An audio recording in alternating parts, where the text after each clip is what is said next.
Sometimes the most damning evidence doesn't shout. It whispers from the grain of a piece of wood. In a sterile evidence room, a technician rotates a homemade ladder under the hum of fluorescent lights. The air is sharp with the scent of pine, as dust from a forgotten attic dances in the beams. He follows a single unique curve in the wood, a curve that perfectly matches a floorboard from a suspect's home. It's these minute details that pivot an entire investigation. A thick envelope arrives, containing a manifesto, its pages vibrating with rage. But amidst the threats, one word is misspelled, a unique, repeated error. A tiny linguistic tick that cuts through the noise of 1,000 dead ends, narrowing the search to a handful of individuals. In an age of distraction, who notices a single incorrect letter? This same principle now applies to the digital world. Our devices create invisible logs of our lives, silent witnesses that can exonerate the innocent or condemn the guilty. The challenge has changed. It's no longer about finding evidence, but about finding the right evidence, the quiet evidence. Investigators learn this lesson early. The truth isn't in the grand confession, but in the mundane. Receipts, train schedules, the specific type of mud on a tire. They don't confess, they build a map of a life. The unique tread of a rare sneaker can link two crime scenes miles apart. The way a knot is tied can point to a specific profession. When observed, ordinary habits become extraordinary proof. The truth, it turns out, often lives just at the edge of the frame.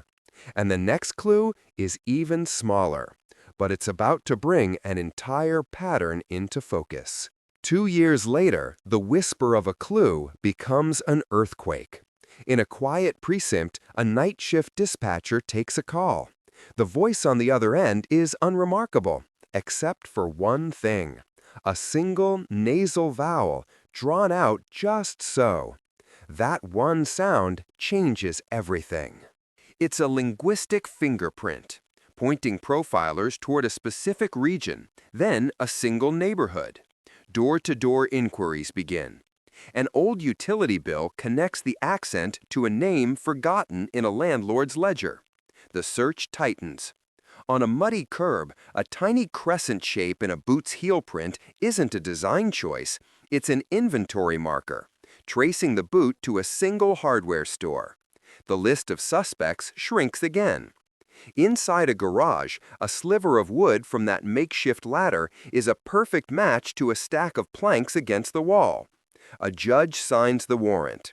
And then the final piece, a hidden timestamp in a photo's metadata, shattering an alibi and rewriting the timeline of the crime.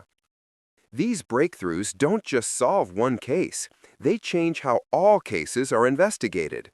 Tip lines now include prompts for regional accents. Crime scene technicians learn to photograph tire treads with oblique lighting to reveal the faintest impressions. In our digital age, ignoring a photo's metadata is a critical error, as is overlooking the revision history of a single text message. The same technician who once studied wood grain now teaches recruits to see the immense significance in the smallest artifacts. As a result, cold cases thaw. Databases of tool marks and boot prints connect crimes across state lines. And public perception shifts as myth gives way to measurable fact.